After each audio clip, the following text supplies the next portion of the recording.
Do you wish you could turn back the clock on aging? Anti-Factor Lipids is the breakthrough supplement that's scientifically proven to repair and renew your body's cells. Anti-Factor Lipids are identical to the phospholipids found in your cellular membranes. They've been shown to repair mitochondrial damage, a primary cause of biological aging. Anti-Factor has also been shown to reduce fatigue by more than 40%. And it's even been shown to significantly reduce a wide range of symptoms and improve the quality of life in patients with various conditions like chronic fatigue and those undergoing chemotherapy. I've been using Anti-Factor for years. I don't go a day without it. Anti-Factor Lipids comes in an easy-to-use powder in 2 convenient sizes. For more information and to order, just call 800-982-9158, 800-982-9158, or go to ntfactor.com. That's ntfactor.com for Anti-Factor Lipids powder.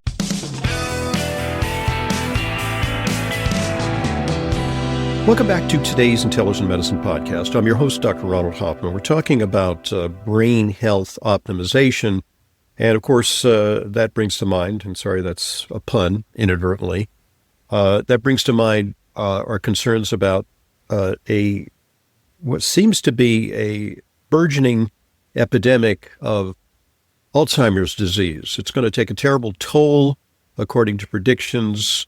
Within a decade or two, unfortunately, we will have millions and millions of aging baby boomers and soon Gen Xers who are suffering from serious cognitive compromise. And that's just going to be a tremendous burden to our society. It's going to cost us billions and billions of dollars. And it's going to strain our health system because the proposed solutions are expensive. They're associated with a lot of side effects.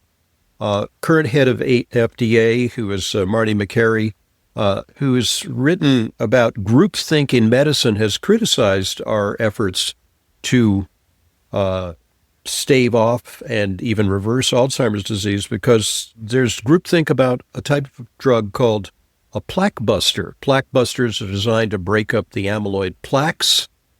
They are expensive targeted drugs, and there may be something to it, but it may be that amyloid plaque is just the detritus that's left over after Alzheimer's creates a lot of damage in the brain, and that by targeting amyloid plaques, we're just addressing one of the consequences of Alzheimer's, not a root cause. And when we look at lifestyle, we look at diet, we look at exercise, and we look at sleep, and we look at supplementation, we're actually attempting to address root cause. And if we can intervene early and Americans can begin taking some of these measures, and if at the first onset of some sort of sign of cognitive decline, they get aggressive about employing an all-of-the-above approach, maybe we won't need to rely on these drugs.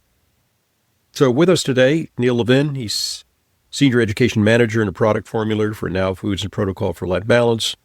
We started out in part 1. We talked about curcumin for brain health. The product is cogumin, specifically targeted the brain, and a form of magnesium that seems to cross the blood-brain barrier, which is called magtine. And so, Neil, I think you agree that we're hopeful about the advent of new magic bullets against Alzheimer's, but I think it's currently the best tools we have at our disposal are lifestyle measures.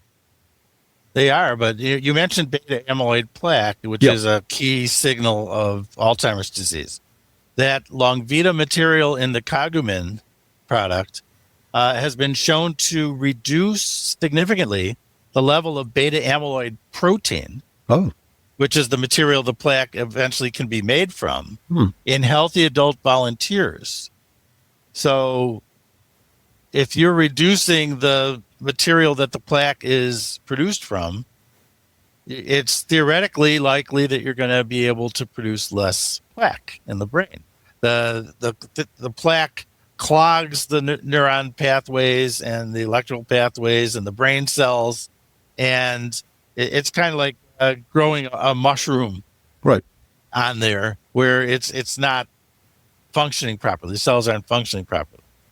These proteins are what the plaque's made of. If taking this type of curcumin that crosses the blood-brain barrier reduces that. That implies that the beta amyloid protein may be a result of oxidative or inflammatory damage to tissues or cells in the brain.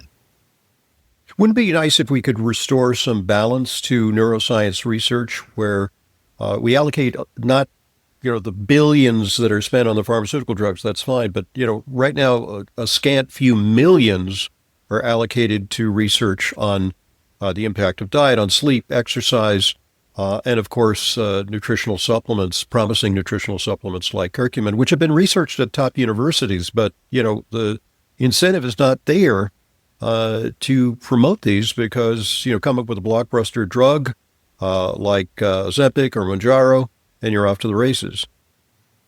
Yeah, and basic nutrients aren't patentable. Mm-hmm. And where's the money coming to do basic research? A lot of it was from the National Institutes of Health. A lot of that funding got cut last year for basic science. And so we might know about this one now, but are we going to know about the next one? Yeah. If we don't have some funding that's not linked to getting patents. Exactly. If only for-profit pharmaceutical companies are funding this, they're not going to fund basic research. They're going to be looking for something that's unique, altered from nature, right, and patentable. Yeah, because you have to tweak the molecules to make them patentable. Because things in the domain of nature, like eat more curry. Maybe you'll get a grant from the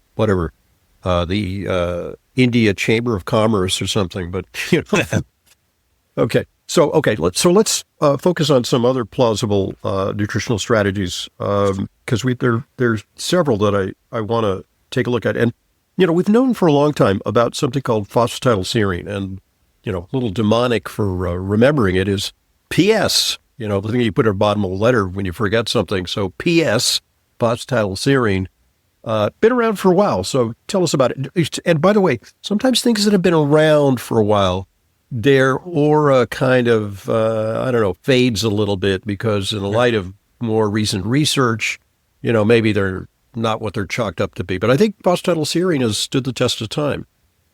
It's the real deal. It's really something you would find in the food supply. It's something that's produced in the liver from something that is in the food supply. And that's phosphatidylcholine. Okay. Phosphatidylcholine is part of lecithin, which I'm sure people have seen on labels. Yeah, well, we're talking, go back to Adele Davis, eat lecithin, Yeah, and I had some in my smoothie this morning, but lecithin is maybe 11% phosphatidylcholine. Phosphatidylcholine in the liver, some of it can be converted into phosphatidylserine. Mm-hmm. And serine is an amino acid, serine. Phosphatidylserine has a couple of important roles in brain and nerves. It stimulates the production of the very important neurotransmitter acetylcholine, which is responsible for a lot of the cognitive function and memory that's going on in the brain. It's actually carries the signal from one nerve cell to another, that synaptic gap. It's a neurotransmitter, crosses that and sends signals from nerve to nerve to nerve in a pathway. So it enhances the release and production of acetylcholine. So acetylcholine is not going to work as well if you don't have this, and it means you have to get vegetable oils that contain this or take supplements that have concentrated phosphatidylserine. So again, are the clinicals bearing out? Or are we seeing that supplementation with phosphatidylserine has comparable benefits to the studies which support the use of magnesium and curcumin? Or is it still something that needs more research? No, I mean it is been shown to help not only produce more acetylcholine, but to enhance its ability to carry signals across from nerve to nerve. Okay. So this is basic biochemistry in the brain. So you also talk, and recently you provided us with a paper that people can access at drhoffman.com, which is kind of a breakdown of the science behind this. Want to do a deep dive. You mentioned glutamine, and is glutamine a supplement or is it an ingredient in a combination supplement that PFLB makes? Well, L-glutamine is sold separately. A lot Okay. of times it's added to whey protein Okay. to fortify the whey protein because it does help to uh, it's in the nervous system. There's a glutamine glutamate relationship Mm-hmm. where glycine and glutamine and glutamate are related compounds, and they serve different functions in the body. Glutamine is actually something that feeds cells and energy. It's an energy source. It's an amino acid energy source. They don't always need sugar Mm-hmm. for an energy source or fats. So having glutamine in the brain enhances brain activity, gives more energy to the brain. Glutamine in the guts has long been used to nourish gut cells Mm-hmm. and fight what's called leaky gut or lack of integrity of the gut lining to feed those cells and energize those cells, so fuel for those cells, and possibly for probiotics as well. Right. Yeah. So we know certainly there's a gut-brain connection, and we can talk endlessly about how dysbiosis or an imbalance in the gut bacteria can contribute to neurodegenerative disease. We see it in Parkinson's disease. We see it now in Alzheimer's and other brain disorders. Moving on Well, to also, one other thing with yeah, the glutamine is that it helps to produce GABA, right. the relaxing amino acid. So it's an anti-stress supplement as well. Do you like GABA supplements, by the way? I mean, this is not so much for Yeah. cognitive, but more for mood. And, they're so GABA is legit. There's natural GABA that is available in supplements that has a bit of a calmative effect. Or It does. People who take GABA, it's a calming neurotransmitter, and the GABA pathway is very powerful Mhm. for anti-stress. Now you can take L-theanine, which also delivers that as well, right? It affects the pathway at a different point. Okay. Yes, Uh, glutamine or GABA will actually work directly on that pathway, and uh, glutamine's a precursor of GABA. while we're on the G's, ginkgo biloba is popular for brain health. And, for me, what I find a little bit confusing about ginkgo biloba is I've seen some studies that suggest that it, can make ordinary people smarter, like students studying for an exam. But I tend to think of it as a circulatory enhancer that may be most applicable to people who have vascular dementia. In other words, poor circulation. And so Yeah. by enhancing circulation in the brain, that's how it works. It doesn't clear plaque. It doesn't prevent inflammation so much, but it works on circulation. It modulates the clotting to Oh, some okay. extent. Hmm. So it's considered a mild anti-clotting thing. But when you think about the brain, the capillaries in the brain, some of them are so narrow that single blood cells are going literally Yeah. single file Yeah. through there, barely squeezing through. These are very narrow deliberately Hmm. to protect large things from getting in there and getting into the brain.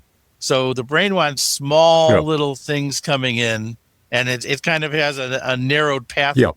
The to most enhance the. dramatic thing that I saw during my science education was, I think it was about like seventh grade, when I actually looked under the microscope at a goldfish tail that's transparent, and you can actually see the capillaries. You can see these little, like, donut-shaped uh, red blood cells passing, one by one through these tiny little tubules, sort of squeezing their way through. Good Yeah, stuff. so it's actually considered protective for the cells lining those capillaries as Hmm. well. Hmm. There's some free radical fighting capabilities. There's fluidity and capillary structure, membrane integrity. So it has it's a role in that. And of course, it's got a long history in the Ayurvedic tradition and the Oriental medicine, Mm-hmm. Chinese traditional, Mm-hmm. used for brain, memory, cognitive function,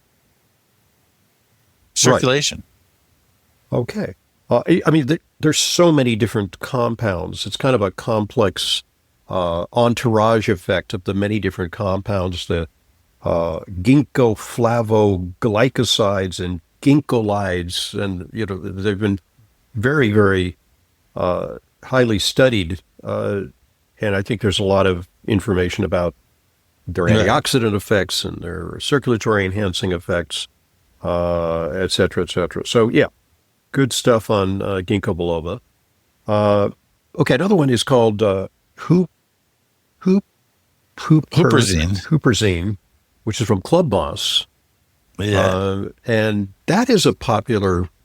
That's a popular nootropic. There's a word for it. Nootropics are in the parlance of biohackers, are things that enhance brain function. So I guess you got some Silicon Valley guys who are coding and coming up with new AI technology, who are throwing back a lot of ginkgo and huperzine. Yeah, huperzine's a compound from the plant Huperzia serrata, which is a club moss, and it prevents the breakdown of acetylcholine, that important neurotransmitter we talked about earlier. So it helps retain that and inhibits an enzyme that would break down acetylcholine. Acetylcholinesterase. It's an acetylcholinesterase inhibitor. Kind of fancy parlance. Wow. Right. That's a drug-like effect. There are drugs like memantidine, that actually, whatever, to try to emulate that effect. So there's different strategies. You could take phosphatidylserine to enhance the production and transport of acetylcholine. Mm-hmm. You could take various choline compounds. Choline is a B vitamin related compound. Mm-hmm. It's a methyl donor. Methylation is a really big issue for a lot of natural practitioners. And it's also a component of acetylcholine. It uses an acetyl group attached to choline. Choline has now been declared an essential nutrient recently with an RDA of, I think it's 420 milligrams a day, something like that. Especially crucial in pregnancy because you want a smarter baby, give them fish oil, give them folate, but also give them choline. Very key, right? Right. And vitamin D. And don't forget, blood sugar. Goes without saying. There are vitamin D receptors in the brain. Okay. Vitamin D has a role in cognitive health and aging. Okay. But we got to give mention to that as well. And so actually it sounds like there's a product that combines some of these herbs, also includes goat cola, which is a traditional kind of a tonic kind of thing, used in Chinese and Ayurvedic herbalism, tried and true kind of thing that's been used for millennia. And that's in a combination supplement that PFLB makes? Brain Regain. Brain Regain, okay. Yes. And that's a trifecta, or are there other things in that? That's the ginkgo, that's the huperzine, and that's the goat cola, and anything else? Yeah, that actually won the Natural Practitioner Magazine award for the brain health category. Oh, cool.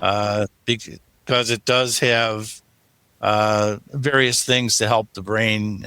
It has some of that huperzine in there, for example. Mm-hmm. It has some phosphatidylserine, so it some choline. It has these components. Okay, the combo product. Right. Okay, folks, at this point, let's pause and allow one of our sponsors an opportunity to share an important message with you. So here goes. Listen up. Have you ever heard someone say that probiotics didn't work for them?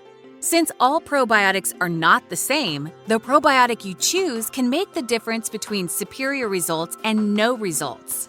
Look for an enriched formula containing these 3 key components for best results: probiotics, prebiotics, and postbiotics.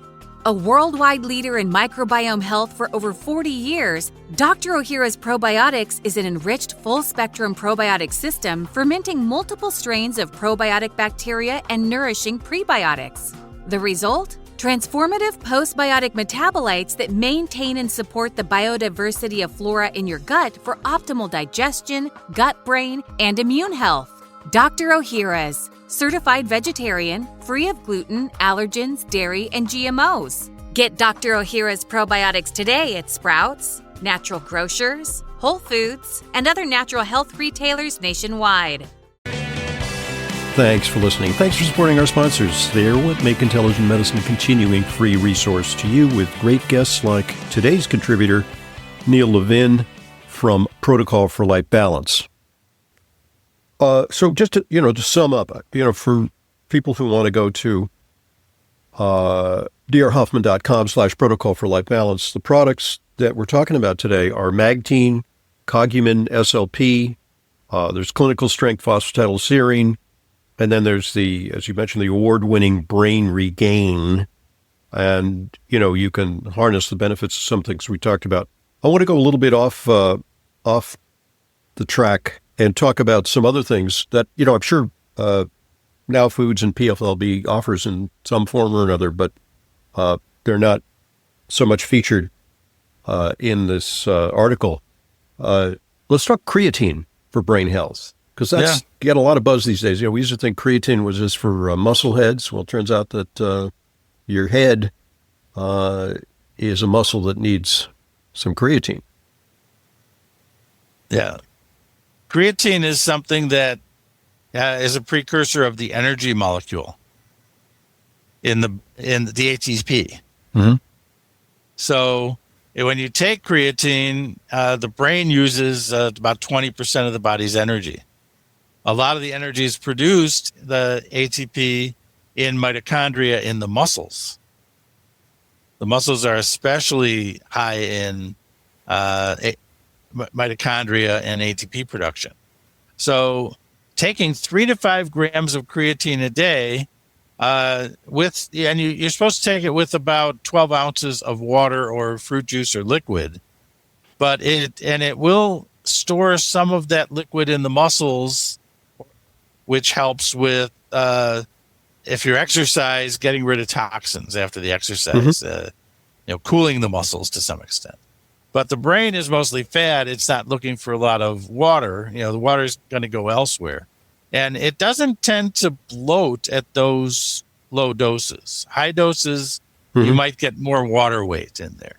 But, really it's a question of energetics. And if the brain has more energy, cognitive function is maintained as we age.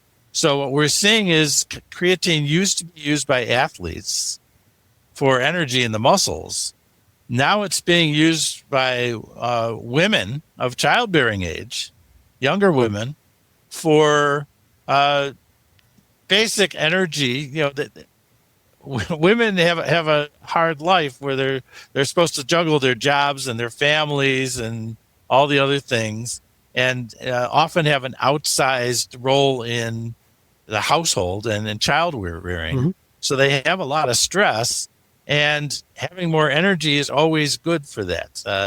We're also encouraging them to work out because, we used to place a premium on men's muscles, but women's muscles are very important too, and not just for, bodybuilding purposes, but for staving off frailty, which, women are somewhat prone to because, perhaps they were less in the past inclined to do resistance training. Now that's an emphasis. So more and more women are engaged in resistance training, and the creatine helps.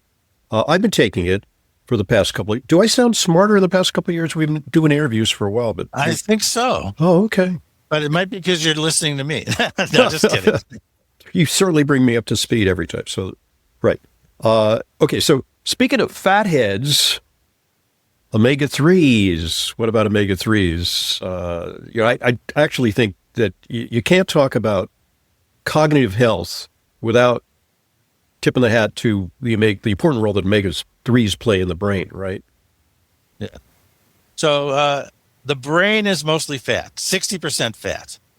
Most of that fat is DHA, the long chain omega-3 fatty acid that you would get from Docosahexaenoic algae. acid. Okay. Yeah.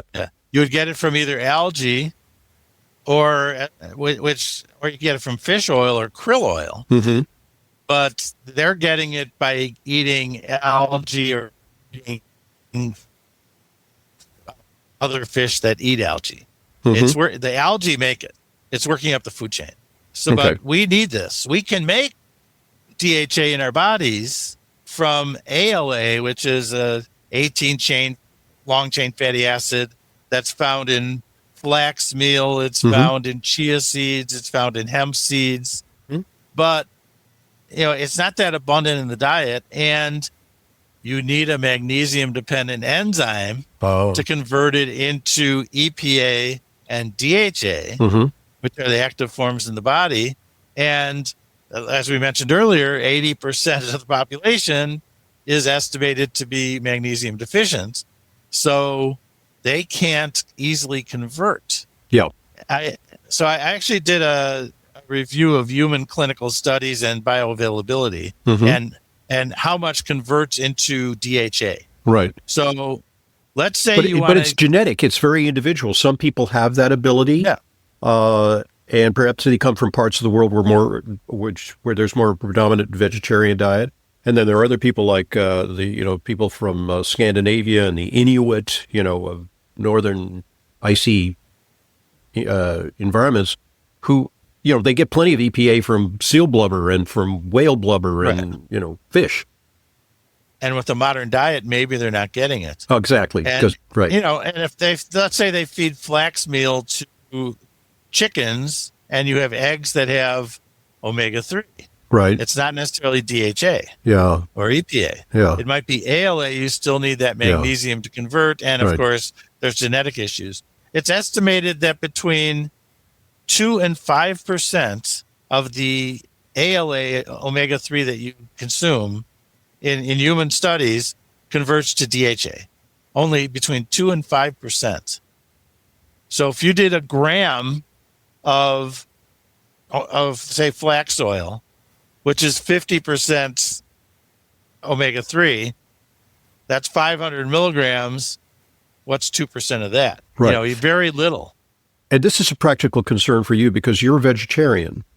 Right. And so how do you get your EPA? Or do you assume you're converting it, or do you take an outside source? I do flax and walnuts is another good source of ALA. I do magnesium, and I take supplements of algal oil from algae that contain DHA and EPA. Oh, interesting. And is that a vegetarian approved source of both those critical essential fatty acids? It is from algae. I have to buy a different brand. We're actually working on one now. Oh, okay. So, right. Well, we want to keep the brand loyalty for PFLB, so we'll wait for the launch of that product. Yeah.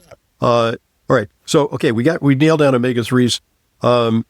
Let's talk a little bit about the B vitamins, because important role that, as we all know, B12 plays. And there's so many people who are low in B12, and our methods for detecting B12 deficiency are, sketchy at best. We tend to allow people to have, really abysmal levels of B12, just the way we allow people to have abysmal levels of magnesium and vitamin D. And then we wonder why they feel, brain fog, and they're in need of more B12. There's also another one, important one, is B1, thiamine. Yeah. All the B vitamins have roles as cofactors or coenzymes in producing energy, in metabolizing fats, carbohydrates, and proteins, in converting amino acids into neurotransmitters. They all require B vitamins, various ones, sometimes combinations, and often some minerals as well as cofactors or essential components of the enzymes or coenzymes that are used for this conversion process. So metabolism depends on B vitamins. And as people age, they tend to get fewer. Processed foods have less.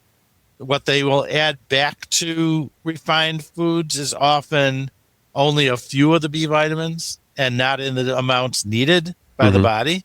You can, of course, take a multivitamin and get them, but beware of gummies, because gummies tend to not use the entire B complex, all 8 B vitamins plus choline. Okay. Why? Because they don't taste good. Oh. Or they might not be stable in the liquid that's used to make the gummy form. Yeah. I kind of, that gummy thing, I mean, I think there are a few companies who are ethical gummy makers, but there's some companies who, it just doesn't make sense. Doesn't make sense. You just did a study on creatine gummies, and you found that the vast majority didn't deliver the requisite amount of creatine, and some there was almost no creatine. And there was a published study in Canada a few years ago looking at melatonin gummies, and the doses were just all over the board. Yeah. And I think the reason why is because gummies are made by candy makers. They're not following good manufacturing practices to the extent that supplement manufacturers are. Okay. So you're hiring a candy maker to make a supplement. They're making this liquid that has to gel and settle. Yeah. And the solids that are not truly dissolved, that are just blended in, tend to settle down. That could be batch to batch variability. You know, like one bottle may get, all the active ingredient and another may be shortchanged. So yeah, okay. Can I pick your brains about a couple more things? Because while I have you, acetyl L-carnitine. What's your take on acetyl L-carnitine? Because carnitine we know is another energy compound, and acetyl L-carnitine has the cachet of being something that is available to the brain. Right. The brain wants acetyl groups to make acetylcholine from choline. So if you have acetyl L-carnitine, L-carnitine now has a passport to get into the brain. And carnitine is used to convert fats into energy. And the brain is mostly fat and is doing a lot of conversions, and it needs carnitine as part of its energy source. It's not just relying on sugar for an energy source. It's also relying on the amino acid glutamine as an energy source. It's using various MCT oil and ketones and things. Right. It has multiple. But carnitine is important for the uptake of fat into the cells and into the mitochondria, from my understanding, right? Right. The analogy that's typically used is the fat is the coal being burned in an oven, and the carnitine is the shovel. Okay. That's shoveling it into that oven. Okay. And the oven being the mitochondria. Okay. So that has a plausible role in brain health. Another is alpha-lipoic acid. It also another ALA, sometimes confused with alpha-linolenic acid, but it's ALA, alpha-lipoic acid, thought to be like the master antioxidant that is also bioavailable to the brain, crosses the blood-brain barrier. Any role for that? Most antioxidants are either water-soluble or fat-soluble. Alpha-lipoic acid has roles in both of those areas. Okay. It works as an antioxidant both in fats and in water soluble things. So it'll work to recycle vitamin C that's been oxidized, for example. But it will also work to recycle vitamin E that's been oxidized, the fat soluble vitamin. And finally, this is one of my favorites, and it was just Valentine's Day, cocoa. Cocoa flavonols, actually, there's some clinicals on cocoa flavonols and cognitive health. And, it's a polyphenol. I mean, just like tea, coffee, and wine, these polyphenols have brain benefits potentially. But they definitely do. And they are more abundant in unprocessed cocoa. The Dutch processed cocoa uses alkali and oxidizes it and destroys a lot of the antioxidant cognitive benefits and heart healthy benefits of cocoa. Yeah, we had a sponsor for a while who they cycle back from time to time.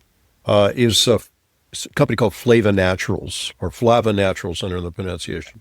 but it is, we talked about the processing and how they source it to make sure it has a high cocoa flavanol composition, and then they process it in a gentle way so they don't destroy the flavanols.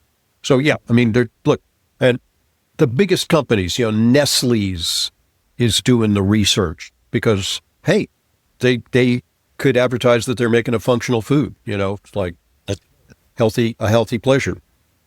But the levels are going to be way lower in Dutch process, the alkalinized material.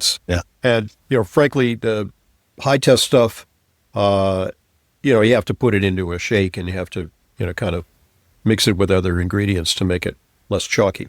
Okay, so that's a great rundown. Have we missed anything? Because, I mean, there are probably a lot of other things that are related to that. But, we could talk about, lifestyle, habits, good exercise, sleep, avoidance of ultra-processed foods, microbiome. Many of these factors affect brain. But we were focusing on supplements.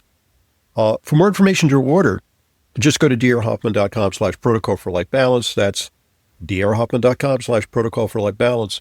And so, yeah, I mean, it's a great company. They got a real wonderful lineup of products. They're very innovative. And, what I appreciate about you, Neil Levin, is that you don't just go along to get along when it comes to trendy stuff in the supplement industry. There may be something that there's a big demand for, but, when you do your due diligence and you don't see that the science is there or that this is not to the advantage of customers, you're just not going to put it out. Not going to put it out. I mean, a few years ago, raspberry ketones were very hot. Yes. And I actually wrote a piece that we posted why we are not going to come out with this. Well, speak to that, because that's not to be another brain enhancer, the ketones, right? Right. First of all, it's not from raspberries. It's an artificial flavor. Okay. The studies on raspberries, the amount you would have to take would be about 1 kilogram a day to match the amounts that were in animal studies, and it would cost probably hundreds of thousands of dollars per day for the dose to actually produce that much from raspberries. Right. The mechanism of action, which was theoretical, was actually the same mechanism proven to work for the green tea polyphenols. Oh.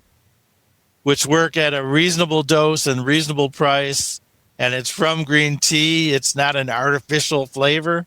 Oh, so, our company doesn't carry artificial colors, flavors, sweeteners. Yeah. We're going to sell an artificial flavor, artificial raspberry flavor that has studies that you have to have huge doses to have any effect in animals. Right. And, it doesn't make sense. And the other thing is, we follow good manufacturing practices. We have to qualify the vendor as following good manufacturing practices. Yes. We have to qualify the raw material and set specifications for it and have sourcing for it. So hold on 1 second. So that means you check the specifications from the vendor, but then it's like our own. It's like trust but verify. You'll say, great, okay, thank you for your assessment of the safety and efficacy of your product. We're going to get a sample, we're going to test it in our own laboratories and make sure that it's clean, there's no toxins, there's no chemical residues, there's no lead, cadmium, arsenic, etc., mercury. And then, only then, and then you probably keep testing it, and you order another thing.